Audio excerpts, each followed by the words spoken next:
Bonjour à toutes et à tous. Donc cette vidéo sera le support du dernier CM, du CM10 de méthodologie pour ce semestre. Donc au cours des 3 derniers CM, ce qu'on a vu, donc dans le CM7, ce qu'on a vu, c'est les caractéristiques principales d'un protocole expérimental ou quasi expérimental simple. On a vu les variables, les effets. Et puis, au cours du deuxième CM, on s'est demandé par quelle procédure on avait sélectionné, ou on aurait pu sélectionner les individus, les plantes euh, qu'on utilisait. Donc on a travaillé un peu sur les méthodes d'échantillonnage. Et puis, au cours du troisième CM, on s'est demandé, on a vu les techniques d'échantillonnage, mais ce qu'on n'a pas considéré, c'est comment on détermine la taille de notre échantillon. Et au cours de ces réflexions-là, je vous ai souvent parlé de la validité d'une étude. Alors on a utilisé le mot validité d'une manière un peu intuitive, mais ce qu'il faut savoir, c'est que le mot validité a un sens bien précis en sciences, et en psychologie particulièrement, et même il y a plusieurs sens précis puisqu'il existe plusieurs types de validité. Et donc dans ce dernier CM, ce qu'on va voir, c'est qu'est-ce que la validité. On va parler de 2 types de validité, il en existe plus que ça, et on le verra l'année prochaine ensemble en psychométrie, mais pour ce qui est de la, on va dire, de la méthodologie scientifique et du protocole, on va parler principalement de 2 types de validité. En tout cas, on va s'intéresser principalement à 2 types de validité ensemble aujourd'hui. Et ce qu'on va voir surtout, au-delà de ce concept de validité, c'est quels sont les facteurs qui peuvent compromettre cette validité. Donc on a déjà vu que un mauvais échantillonnage pouvait affecter la validité, et on va voir que d'autres facteurs également peuvent affecter la validité d'une étude. Donc la validité, qu'est-ce que c'est? Alors, il existe, comme je vous le disais tout à l'heure, plusieurs types de validité, et nous on va s'intéresser à 2 types de validité, à savoir la validité interne et la validité externe d'une étude. La validité interne, qu'est-ce que c'est? C'est dans quelle mesure une étude et les effets observés dans une étude sont bien dus aux variables indépendantes et pas à des problèmes de construction de l'expérience, à des variables confondues, des variables parasites, des choses comme ça. Donc la validité interne, c'est est-ce que les résultats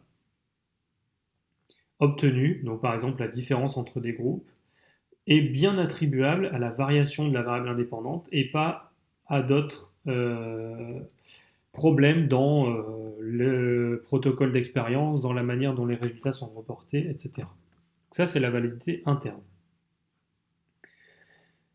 La validité externe, elle concerne, on va dire, l'espace d'inférence de notre étude. Ça veut dire à quel point, dans quelle mesure, les résultats qu'on observe dans notre étude peuvent être généralisés à d'autres études, à d'autres contextes, à d'autres populations, à d'autres conditions. Ça, c'est la validité externe.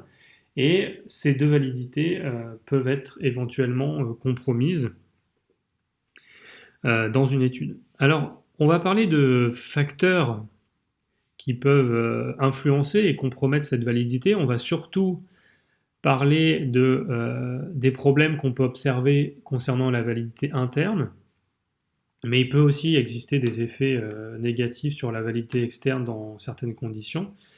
Et notamment, ce qu'on peut constater parfois, c'est que la validité externe va être plus importante dans une étude de terrain, et la validité interne va être plus importante dans une étude de laboratoire. C'est pas toujours vrai, mais pour faire simple, c'est ce qu'on a tendance à observer.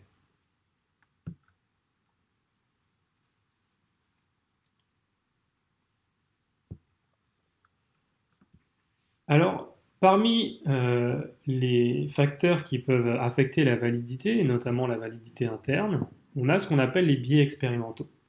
Alors, je vais vous présenter plusieurs types de biais, il y en a plein qui existent, hein, énormément, je ne vais pas tous vous les présenter, je vais juste vous donner certains exemples. Et je vais vous parler de quelques biais expérimentaux qui viennent plutôt de l'expérimentateur ou de l'expérimentatrice, et quelques biais expérimentaux qui viennent plutôt des participants et des participantes. Donc un premier biais qu'on peut observer de la part des scientifiques, c'est les attentes des scientifiques sur l'étude. Donc les attentes des scientifiques, c'est ce que j'ai appelé sous un autre nom dans le TD, l'effet Pygmalion. Donc l'effet Pygmalion avait surtout été décrit dans le cadre de l'éducation, hein, mais l'idée générale reste la même. Alors, si on prend un exemple tout simple, admettons, on a une chercheuse qui cherche à étudier, donc là, en fait, c'est une expérience qui est vraiment, imaginons une expérience qui est faite pour démontrer le biais d'attente. Donc, elle dit à un expérimentateur qu'elle va injecter une substance X, là, avec les particules bleues ici, à des poulpes. Et cette substance est censée améliorer leur performance dans le parcours d'un labyrinthe. Et à l'autre expérimentateur, elle dit qu'elle a injecté une substance Y, hein, là que j'ai mise en rouge, au poulpe. Et cette substance est censée, selon la scientifique, diminuer la performance des poulpes au test du labyrinthe. D'accord? Donc, elle dit au premier qu'elle injecte la substance bleue et au deuxième qu'elle injecte la substance rouge au poulpe.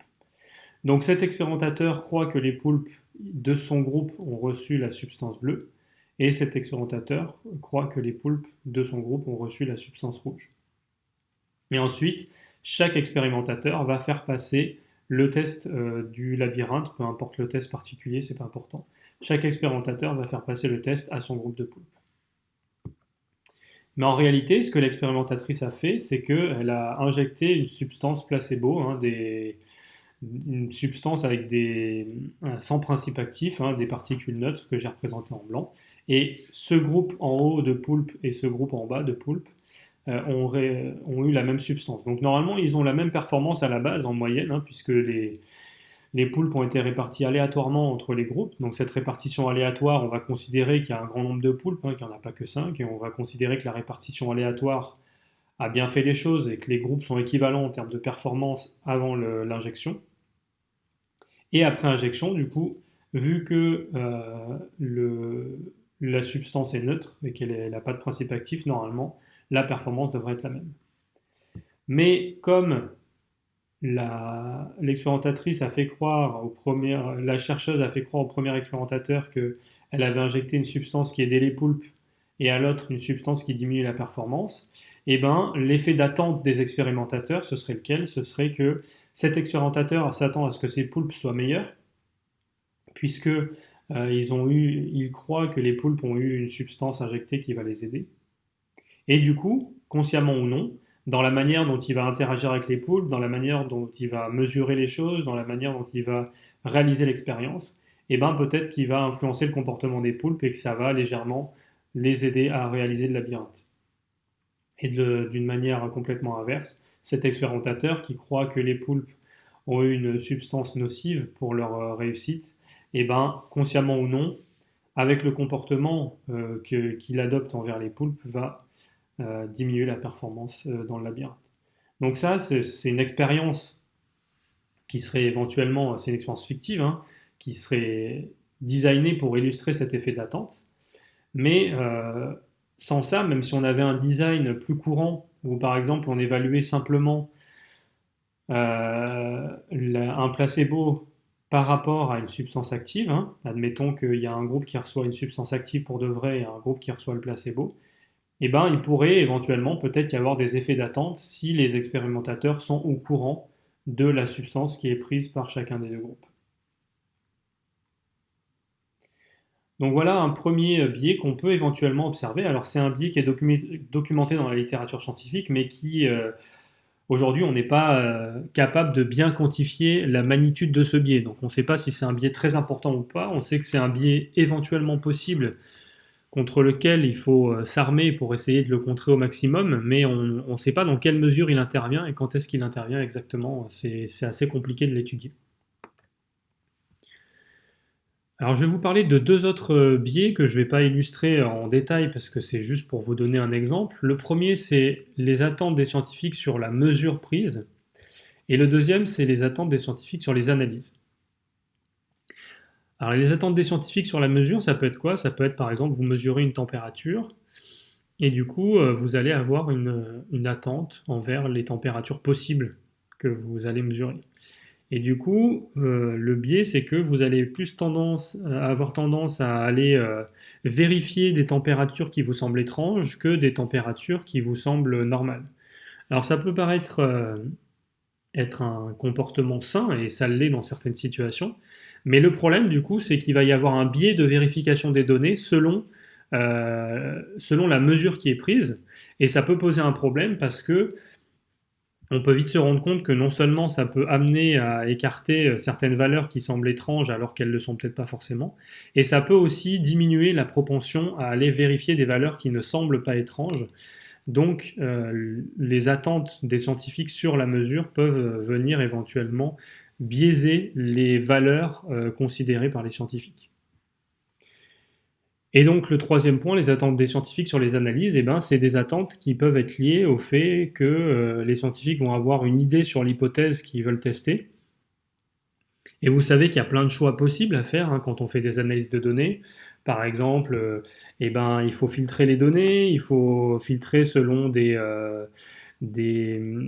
variables physiologiques. Par exemple, si vous prenez une activité cardiaque, vous allez avoir du signal à filtrer. Si vous prenez un comportement, vous allez peut-être avoir des comportements qui sont complètement déviants et qui ne rentrent pas dans le cadre de ce que vous voulez étudier. Il y a plein de choix à faire pendant les analyses de données. Et ces choix peuvent être influencés par les attentes des scientifiques sur les résultats. Donc ça, ces attentes-là peuvent aussi venir biaiser la validité d'une étude.